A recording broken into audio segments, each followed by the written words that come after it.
Why we form relationships. Assignment 4, Chapters 8, pages 346 to 356. Interpersonal relationships involve the way people deal with one another socially. We form new interpersonal relationships every day. Some last for mere minutes, while others last a lifetime. But why exactly do we form relationships? Sometimes we establish relationships with others because we feel an attraction towards them. There are several different types of attractions. For the most part, people claim that they judge others by their actions, not by their looks. But in actuality, the opposite is true. In one study, 700 men and women were matched as blind dates allegedly for a computer dance. When asked whether they would date their partners again, upon completion of the primary date, the results found that the more physically attractive the partner was, as judged in advance by independent raters, the more likely they would date again. Other factors, such as social skill and intelligence, had no effect on their decision. Another component of attraction is similarity and complementarity. People are often more attracted to those who share common interests or similar personality traits with themselves. Consider the following example. Yeah.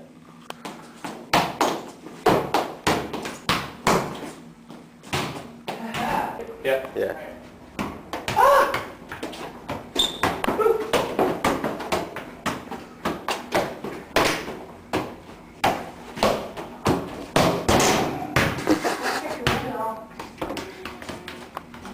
Is that yours, man? Yeah, it's mine. Is Sad. that Arsenal?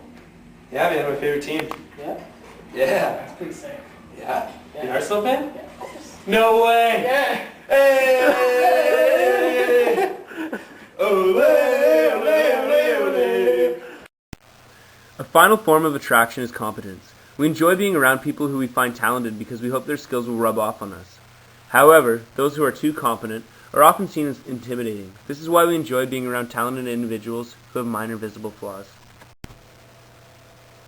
Now we're going to be talking about intimacy. Intimacy is defined as a state of personal sharing arising from physical, intellectual, and/or emotional contact. In the book titled Intimacy by psychotherapist C. Edward, offers a reminder of how close relationships can be.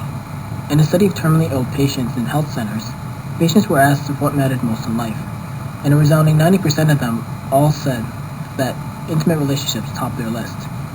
Another study comparing homeless people showed that when compared to children in general, homeless youth noted unfulfilling intimate relationships as central to their loneliness. So now we're going to be talking about the dimensions of intimacy, of which there are 4 stages. The first stage is physical. Physical relationships can happen as early as fetal development. Fortunate newborns experience touching, rocking, and being fed. As we get older, physical intimacy occurs less frequent. An example for some is sex. Such study found that a quarter of college and university respondents said intimacy necessarily contained a romantic or sexual dimension.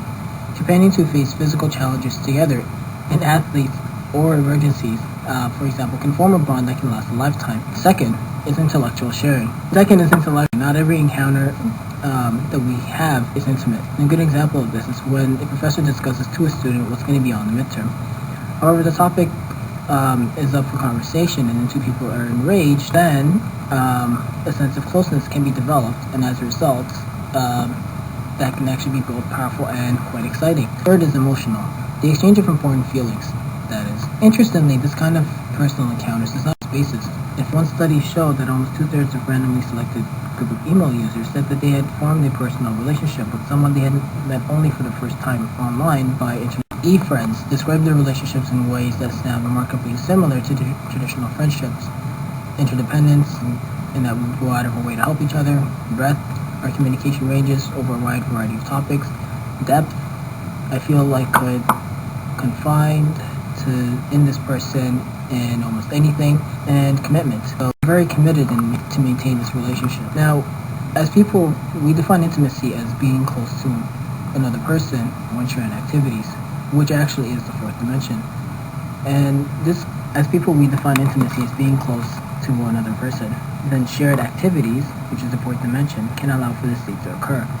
Shared activities can range from working side by side to meeting regularly for exercise workouts. When partners spend time together, unique ways of relating develops that transforms the relationship from an impersonal one to that of with interpersonal qualities. For example, both friendships and romantic relationships are often characterized by play, and often partners create private codes or they fool around, tease one another some relationships aren't intimate at all. Examples of this include acquaintances, roommates, and co-workers. It's also possible that some families can be slightly impersonal relationships.